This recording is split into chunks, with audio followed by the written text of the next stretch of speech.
This episode is brought to you by Indeed. When your computer breaks, you don't wait for it to magically start working again. You fix the problem. So why wait to hire the people your company desperately needs? Use Indeed's sponsored jobs to hire top talent fast. And even better, you only pay for results. There's no need to wait. Speed up your hiring with a $75 sponsored job credit at Indeed.com/podcast. Terms and conditions apply. This episode is brought to you by Voco Hotels by IHG, where you should prepare to be charmed. From Chicago to Myrtle Beach to Saranac Lake, each Voco in the U.S. has its own local flavor and unique detail. Our hosts welcome you with little extras, and you'll find rooms for catching up on me time and full-service bars and restaurants that are perfect for us time. Come on in and live the Voco life and book your next stay at vocohotels.com. VOCO hotels.com.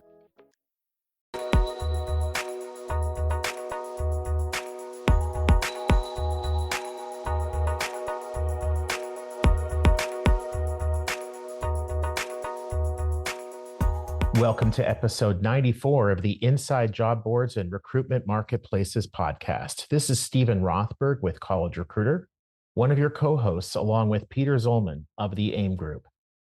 We thought it'd be fun to do a little something different today by having Google NotebookLM's product record this episode.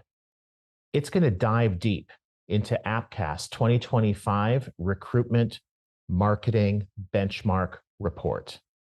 Enjoy. All right, so you wanted the real scoop on what's happening in recruitment. Mm-hmm. Well, buckle up because we're diving deep Yeah. into the Appcast 2025 Recruitment Marketing Benchmark Report. All right. We're talking job ads. Data And trends. Trends galore. Over 1,300 employers. Wow. Spilled the beans on their clicks and applications. Really? And let me tell you, there are some surprises in here that might just change your whole recruitment game plan. Yeah, what's really interesting to me about this report is that it goes beyond just the raw data. Okay. They actually incorporate labor market analysis, like a mini economics lesson. Recruitonomics, they're calling it. They call it Recruitonomics. Okay, I'm intrigued. Yeah. Is that like economics but for recruiting? Exactly. Think of it as understanding the bigger picture, the economic forces that are shaping those recruitment trends. Okay. So we're talking unemployment rates, job openings, even things like the Great Star, which is basically the opposite of the Great Resignation. All of that gives us some crucial context for the numbers we're about to dive into. Okay, so we're not just looking at the what, we're understanding the why behind it all. Right. That makes a lot of sense. Yeah. And one of the biggest whys that this report highlights is the power shift from job seekers to employers. Mm-hmm. They're saying that the market is almost balanced now. Right after years of job seekers kind of calling the shots, Yeah. things are evening out. And for employers, this means fewer options for those who are currently unemployed. Yeah. And potentially a little more leverage for you during the hiring process. Okay, so that's a pretty significant shift. It is. But here's where things get a little puzzling for me. Okay. The report says that CPCs actually went up in 2024, even with this softening labor market. Yeah. I would have thought costs would go down with less competition. Yeah, you would think so. Wouldn't you? That's what makes this finding so fascinating. Okay. The report points to a couple of possible explanations. Okay. It could be that employers are now laser-focused on those harder-to-fill roles, which naturally come with a higher price tag. Right. Or it could be the job boards themselves are flexing their pricing muscles a little bit. Okay, so even with a more balanced market, you're saying recruitment marketing is still a wild ride. Absolutely. Buckle up. There are a lot of twists and turns ahead. Well, speaking of twists and turns, let's talk about apply rates. Okay. This is where things get really interesting. Yeah. You ready for this? Apply rates soared in 2024. Okay. A 35% increase compared to a 7% decrease in job openings. Wow. That's a lot more applications to sift through. That's a significant jump, and it could mean that employers are becoming much more strategic with their targeting, Yeah. streamlining their application process. Kudos to you if that's the case. Thank you. But on the flip side, it also means there's more competition for each job opening. So while more applications might seem like a good thing at first glance, it's not necessarily a walk in the park for employers.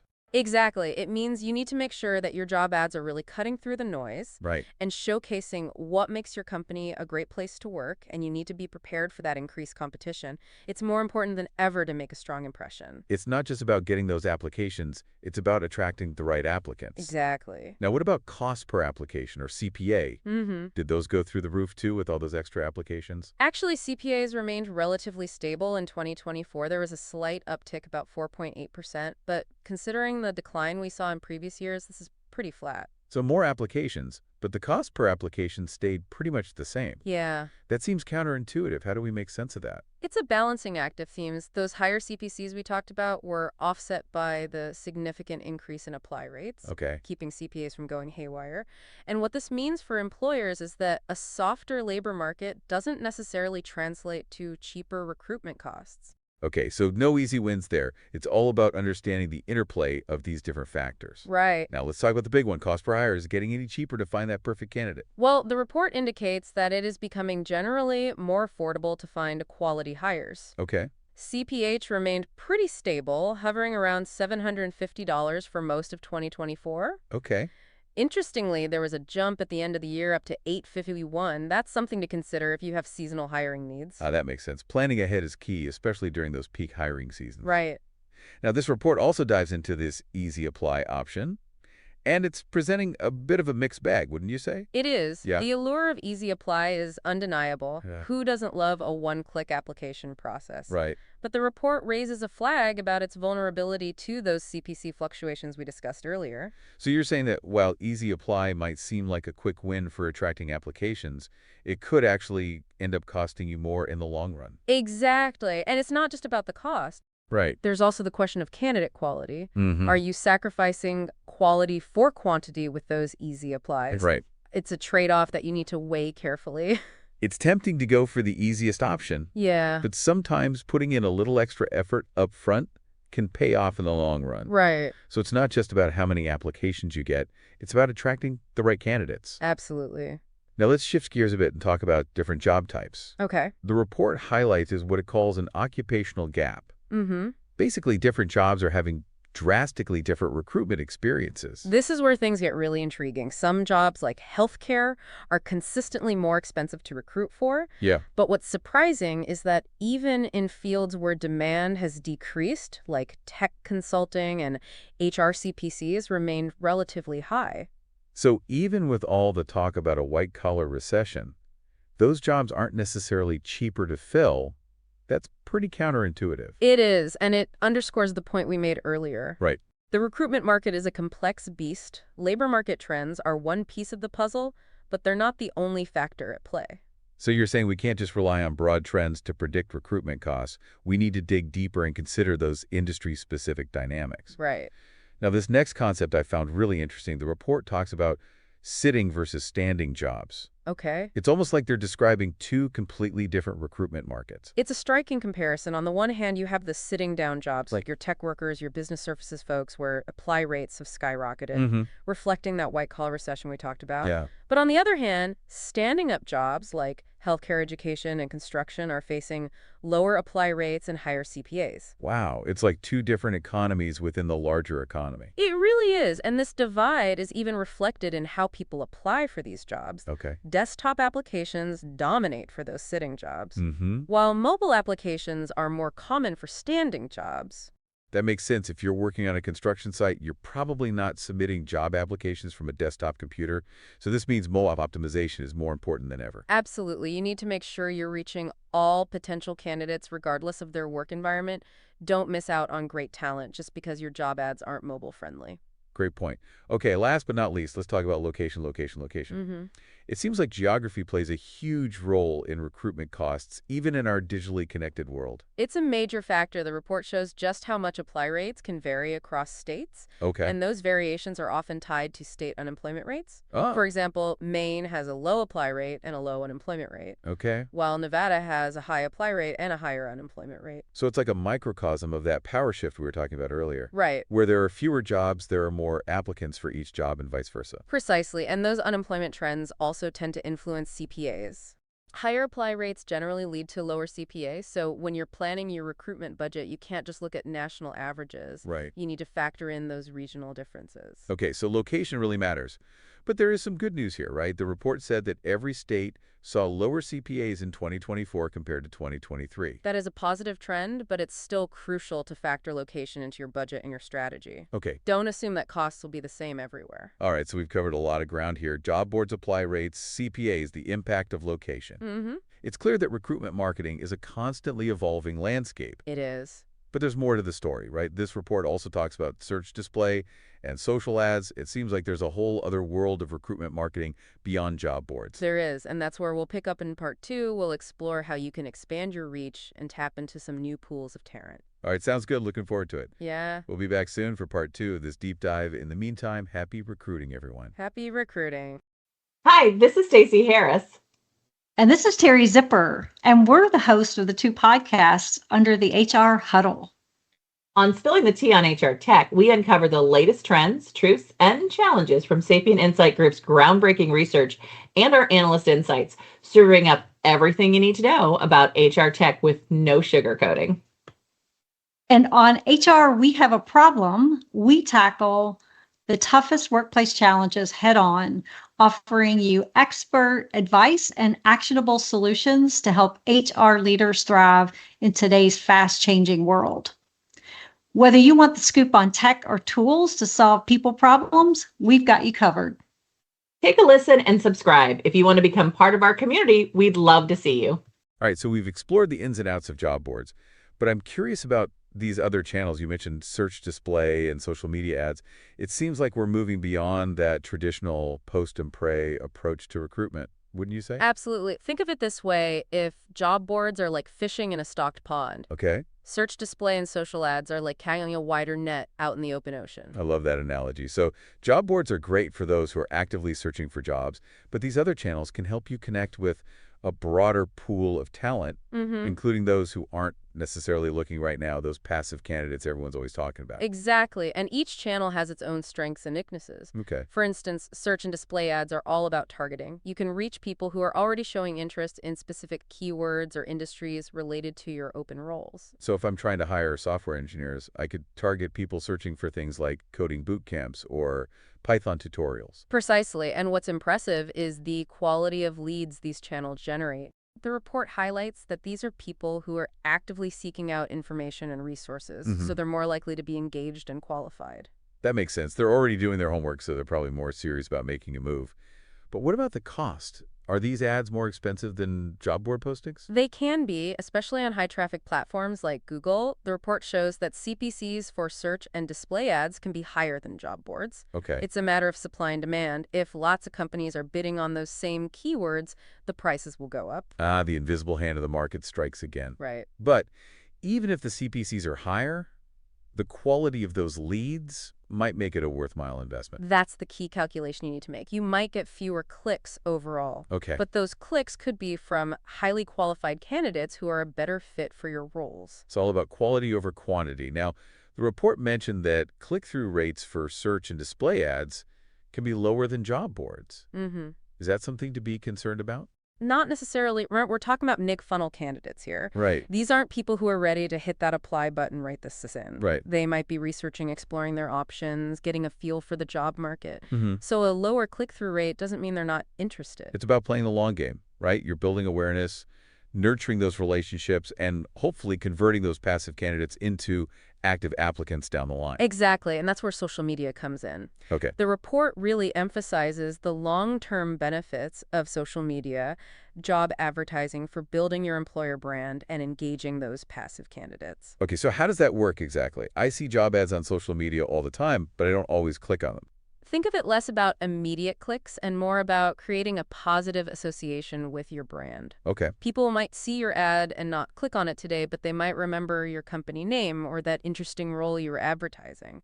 It's like planting seeds. You might not see the sprouts right away, but with consistent effort, you can cultivate a strong employer brand that will attract top talent in the long run. I like that. And social media is also a fantastic way to showcase your company culture, Yeah. highlight employee testimonials, and just make your company a place people want to be a part of. So it's not just about the job itself, it's about the bigger picture, the whole employee experience. Right. Hopefully all of that will lead to more applications eventually. Absolutely. It's about building those relationships and staying top of mind. Now, the report does point out that click-through rates for social ads can be quite low. Yeah. But that's not the whole story. Right. It's all about context. You're not necessarily expecting people to drop everything and apply right from their social media feed. Right. It's more about building awareness and familiarity. Exactly. It's a long game. Okay, so we've covered job boards, search and display, and social media. That's a lot of options. What's the takeaway here? What's the best approach for someone like me who's looking to optimize their recruitment marketing efforts? The key is to have a diversified strategy. Don't put all your eggs in one basket. Right. Use job boards to reach those active job seekers. Leverage search and display to target interested leads. And use social media to cultivate your employer brand and engage those passive candidates. It's about finding the right mix for your specific needs and goals. So it's like a well-balanced meal. You need a little bit of everything to stay healthy. I like that. And just like with a healthy diet, it's important to track your results and make adjustments along the way. Right. What works for one company might not work for another. So continuous learning and experimentation are key. Absolutely. The recruitment marketing landscape is constantly changing, so you need to be adaptable and willing to try new things. This report has given us a lot to think about, but it's focused specifically on the U.S. market. I'm curious about those global insights you mentioned earlier. How do you think these trends might be playing out in other parts of the world? That's a great question, and it's something we'll delve into in part 3. While the report doesn't have specific global benchmarks, it does offer some intriguing food for thought when it comes to the global recruitment landscape. Hey, business owners, we know you know the importance of maximizing every dollar. With the Delta SkyMiles Reserve Business American Express card, you can make your expenses work just as hard as you. From afternoon coffee runs to stocking office supplies and even team dinners, you can earn miles on all your business expenses. Plus, you can earn 125,000 bonus miles for a limited time through October 29th. The Delta SkyMiles Reserve Business Card. If you travel, you know. Minimum spending requirements and terms apply. Offer ends October 29th, 2025. All right, we're back and ready to tackle the global side of recruitment marketing. It's fascinating to think about how those U.S. trends we discussed might play out on a wider stage. It is, and this is where we can really put on those critical thinking caps, Yeah. The report doesn't explicitly cover global benchmarks, but it does spark some interesting questions. Okay, so let's start with that power shift from job seekers to employers. Okay. We talked about how it's creating a more balanced market in the U.S. Do you think that's happening worldwide, or is it mainly a U.S. phenomenon? That's the million-dollar question, right? And it's important to remember that the report emphasizes that this near-perfect balance in the U.S. labor market is pretty unique. Okay. It's driven by factors like the Great Stay and a relatively strong economy. Other countries might be experiencing completely different dynamics. So we can't just assume that what's happening in the U.S. is a global trend. Right. It's possible that job seekers still have the upper hand in other parts of the world. Exactly. We need to consider the specific economic and social factors at play in each region. Right. It would be interesting to see data from other countries to compare and contrast those trends. That makes a lot of sense. Now, what about those rising CPCs we discussed? Do you think that's a global phenomenon too? It's hard to say for sure. The report suggests those rising CPCs in the U.S. Could be due to employers focusing on harder-to-fill roles. Right. Or job board having more pricing power. Yeah. Those factors could certainly be at play globally, but again, we need more data to be certain. Right. And we can't forget that the recruitment market is influenced by so many variables: economic conditions, industry trends, government policies, technological advancements. It's a complex ecosystem. Absolutely. So even if CPCs are rising globally, the reasons behind those increases might vary significantly from country to country. Okay, so we've got to approach each market with a fresh perspective.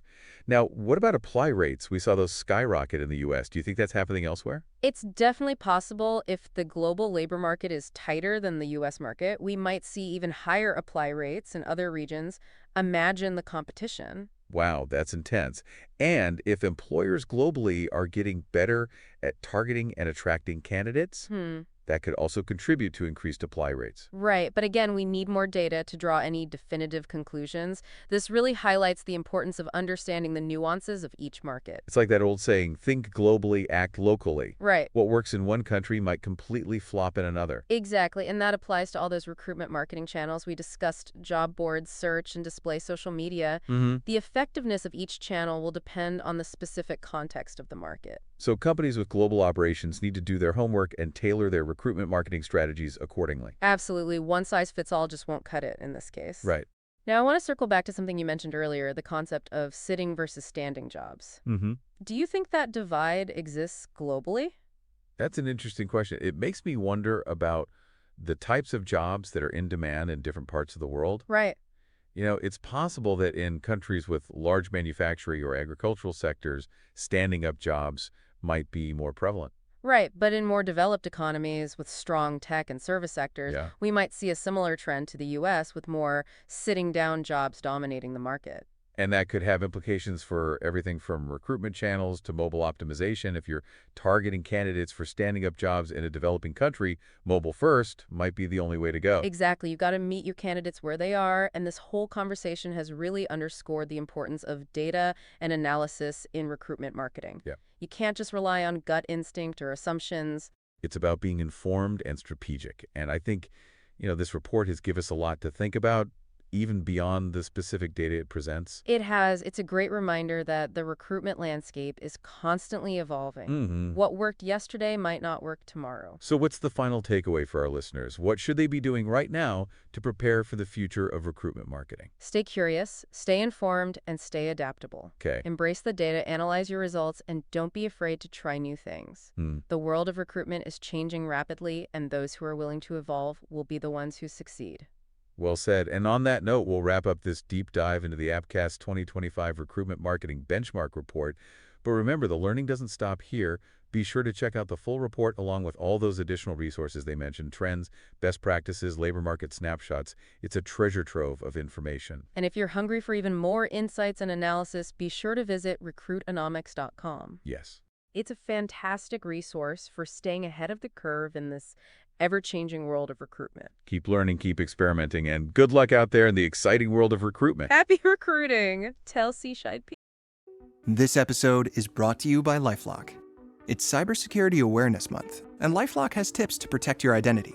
Use strong passwords, set up multi-factor authentication, report phishing, and update the software on your devices. And for comprehensive identity protection, let LifeLock alert you to suspicious uses of your personal information.